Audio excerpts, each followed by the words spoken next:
Welcome to CEC lectures. Myself Dr. Preeti Jagwani. I am from Department of Computer Science, Aribhat College, University of Delhi. In this series of HTML, today's topic is Marquee tags, and we will also cover some introduction to forms. Now let us start with Marquee tags. So in many of the websites you must have seen, or in many of the web pages you must have seen that there is a kind of it could be an image or it could be a text. It is scrolling in the form of a kind of a dynamic banner. It is scrolling from left to right or maybe from right to left.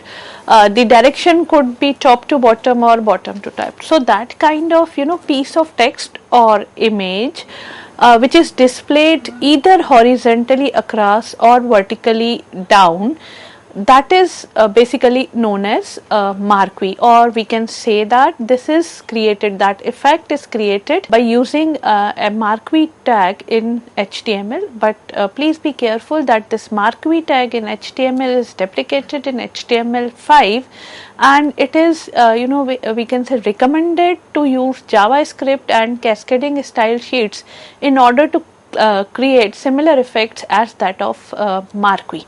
So but still marquee is a very important tag. Before HTML5 this was kind of used a lot. So definitely for the sense of completeness we will be covering that marquee tag here as well. Now as I have told you, a scrolling piece of text which is displayed either horizontally across or vertically down on your web page, that depends on the setting. That effect or is created by using marquee tag. Now what is the syntax of the marquee tag which we need to follow is actually very simple if we take it without any attributes. So that is just you need to start the tag with the marquee. Now this is a tag which is we can say a container element or a paired tag. So there is a text for starting, it says marquee, and then whatever text you need to scroll you need to write in between, and then you need to end the marquee by /marquee tag. So a very simple syntax to follow. It is just the marquee tag, the text which you need to scroll, and then marquee. Now this is marquee close. Now this is just a very we can kind of say a very simple thing to do, but we can make it very rich and complex, or we can say we can customize it a lot by using various attributes of marquee. But before going into attributes, let's first of all say let's try to see how it is going to look like as a complete program. So in the form of a complete program, we always begin with doc type HTML, as you are aware. Then within the HTML container tag or within the HTML tag there is a head, and we have given it a suitable title. Here it is HTML marquee tag is the title, and within the body I have just simply written a simple text, we can say in the markup of or in the text space of marquee and closing marquee. So we can say within the body there is marquee. This is the basic example of marquee and marquee close. Now what followed by body and HTML close. Now what will happen when you try to run this particular code in the form of an HTML file on a browser? This is going to give you an scrolling effect, and what will be the kind of text that is which you have written inside, that is this is the basic example of marquee, will start running from right to left. That is the basic thing which will be attained using this particular text. Now this is very simple. You can try it, or what I can say, you must try this. Now coming to the attributes, if we want to make it complicated, or if we want to make it some have it give it a customized flavor, then we need to use various attributes along with it. So there are various attributes along with the task which can be attained with the help of those attributes.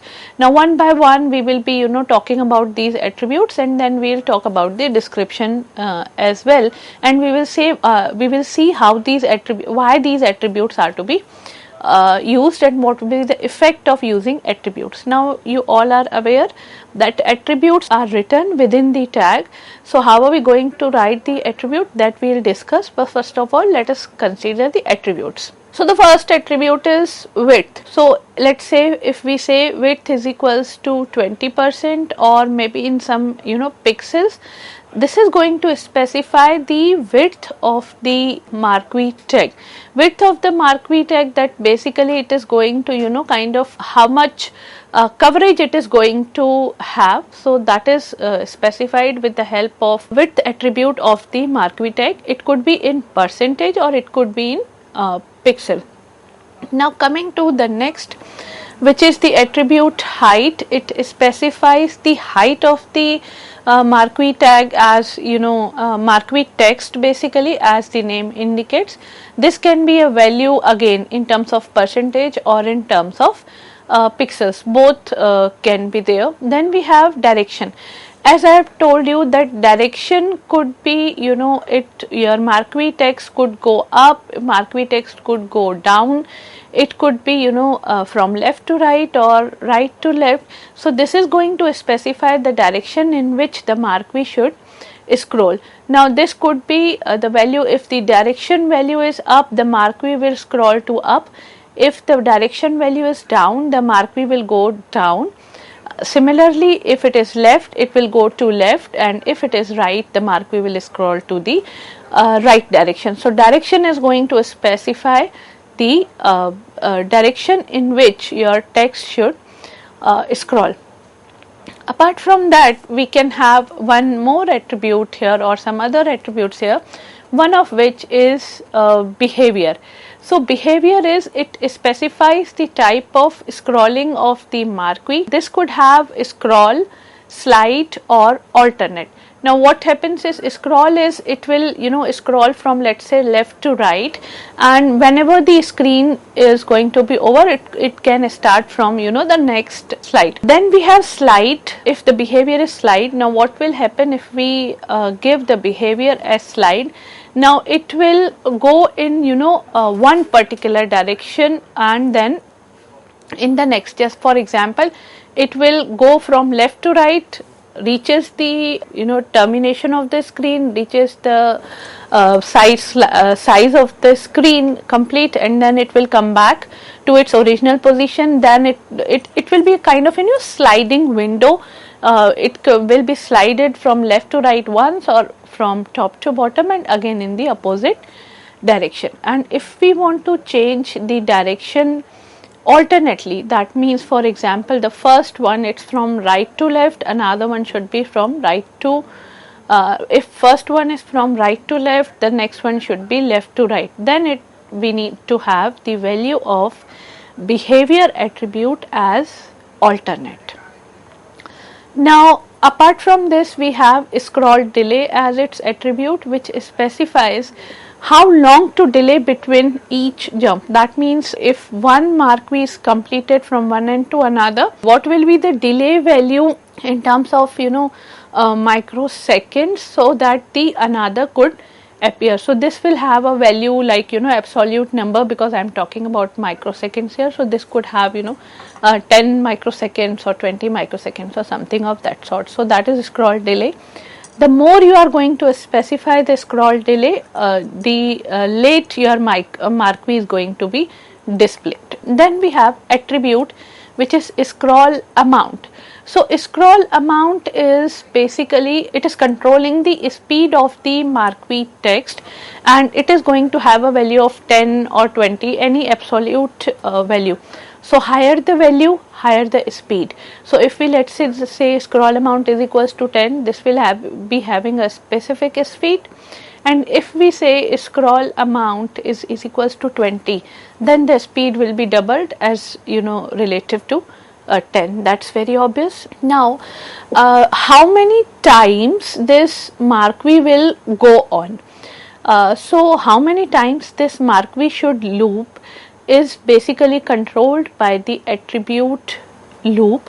This specifies how many times this Marquee is going to be looped, and the default value is infinite, which means that the Marquee loops will, loop will work on endlessly. So we can have number here, let's say for example 5 times. So on that particular page, it will, your Marquee will loop only 5 times, or it will run 5 times. So here you can give an absolute number, or even if you don't give any number, the default value is infinite. Then we have BG color. BG color, as the name indicates, this is a tag which we also use with body. This specifies background color in terms of a color name, or it could be a color hex value. So you can say BG color equals to, within the double inverted commas, you can say red, or you can give the hex value which is corresponding to the color which you are looking for. So BG color is going to specify the background color. Now please remember, this background color will only be there for the Marquee text. It is not going to be with the whole body. Then we have H space. H space is defined horizontal space around the Marquee. This can be value in absolute in terms of pixels, or this can be in terms of percentage as well. Similarly, we have vertical space around the Marquee, how much space we want to have around these. So for example, we have a text. Around this text, how much space should be there, that will be defined by H space, and vertically how much space you need to leave or you need to have around the Marquee text will be defined by V space. So here the values will be either the absolute value 10, 20, 30 as shown on the screen, or it can have percentage value also here. So here we have seen some 10 attributes and their description which can be used with along with the basic Marquee text. Now, but if we talk about basic Marquee text now, how it is, how are we going to write, or we can say how it is going to be taken place within the code. So this will be we have Marquee, and then you can see it on the screen, there is Marquee and then dot dot dot. So wherever I have written dot dot dot, there you need to write the attribute name and the corresponding attribute value as shown on the just next line. Then there will be text to scroll, maybe one or more line messages, and there will be ending Marquee tag. So another thing here is you can have multiple attributes. For example, you can have Marquee loop is equals to, let's say 10, H space is equals to 20%, V space is equals to let's say 50 or something of that sort. Then we have scroll delay equals to 15. So whatever attributes I have just explained, all those attributes can be here, maybe one or multiple attributes within the starting Marquee tag, and then you need to give within the container or in the form of the container. When we are using the Marquee tag, you need to have one or more lines of text message. It could be a single liner or it could be a multi-liner text message, and there you are going to close the Marquee. Now, one important thing which we need to be very careful with is we can also use image here in rather than text, or instead of text an image could also, you can have an scrolling image on your screen. And for that, what you need to do, wherever you are writing the text to scroll, instead of writing that particular text, you need to insert img src tag here, which is for the displaying an image. So what will happen within the Marquee and closing Marquee, there is a tag of the image which is img src is equals to whatever the source is. That image will start scrolling whatever according to the specifications which you have given, either from left to right or from right to left. So the point here is, it's not only the text, it could be the image as well, which you can take up with Marquee tag, and that image will be scrolled. So till this point we have taken Marquee tag. We try to understand what that Marquee tag is, and then we have seen various attributes, and finally we have seen what can be the how can we use those all those attributes. Now this was actually, we can say all about the Marquee tags. Now coming to our second part of this lecture, which is about the forms. So till this point we have covered lot many things in HTML. Considering the basic tags of HTML, we are still left with two very important, I can say, tags, or two very important features of HTML. One is forms, another one is frames. Frames we will be taking in upcoming lectures, but today's agenda is forms. So form, basically we can say it is a kind of container element, or we can say it is an element to collect input data with various interactive controls. Now where are you going to see this form? Now please try to recall that you have like, let's say you are going to fill a particular form for opening up a Gmail ID. Then what will happen? New user sign in, and then within the new user sign in you have a particular form in which you need to input various elements of your profile information. It could be a text, it could be a number, it could be a login name which you need, it could be a password, or it may ask some other information like gender and birth date and some other information. So basically that is an HTML form. So we can say it is a container that contain input elements. Now these input elements could be kind of, we can say, a variety of input element. Various inputs elements could be there. It could be a simple text, it could be a password, it could be an email, it could be a number, it could be a radio button in which you need to check or uncheck. Then we have check boxes, or then we have submit buttons and display list, and various other elements can be put into a container, and that container is known as a form. Now form basically provides the facilities to take input all these values in the form of text, number, email, password, and many other controls also. So basically now coming to, after looking into what actually form is, and we have also seen one example I have given you, that let's say you want to have your email ID, a new email ID, then for getting that new email ID you need to fill a particular form, and that particular form will ask for various informations, and the suitable kind of, we can say, controls or suitable input elements will be there, and you need to input in, or you need to feed in the information. So that particular whole as a whole is known as form. Now coming to what is the usage of form, as I have told you that when you want to collect the data from the user, form is the element which you need to use. For example, another example could be a user wants to buy an item online, so he or she has to first enter the shipping address, and then kind of payment methods, their payment details, and various other information are required in order to place a particular order.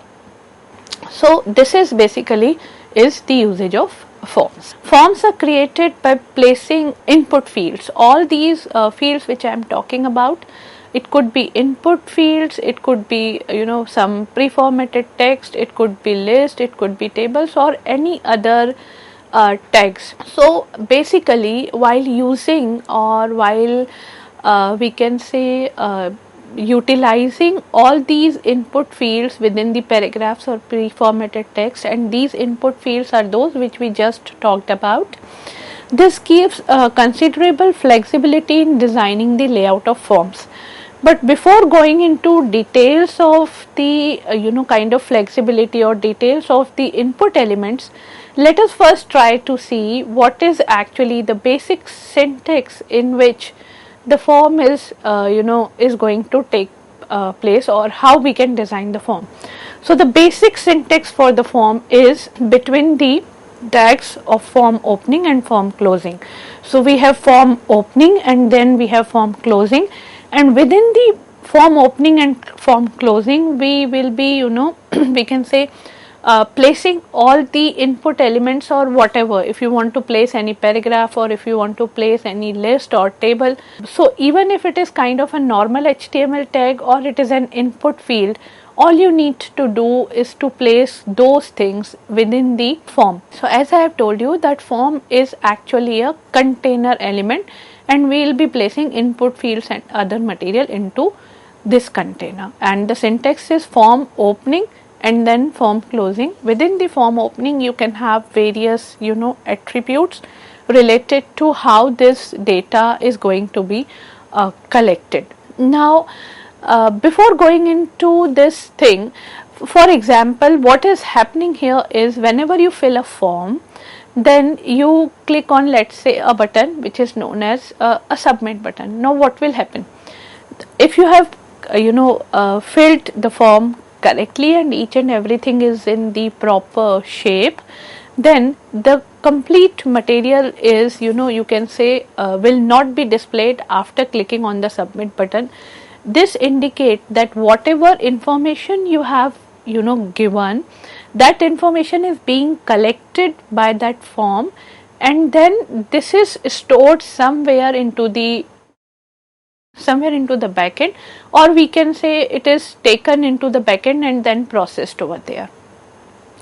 So now coming to the various elements of form, the first element of form is the label. So label is, as the name indicate, it defines the label. That is, for example, if you need to take name from a particular user, so you will say enter your name here, and then you will give him or her a space to enter the name. So enter your name here is basically a label. Then the next form element will be input. It is used to give input data. Now this input data could be in the form of a simple text, or it could be in the form of a password, or it could be in the form of an email. All these formats vary. Text is different, password is different, and so is email. We will be covering all these form elements into detail in very within the code. Also we will be seeing the effect of each and every one. But before going into the details of codes and programming, I am just making you familiarize with the elements.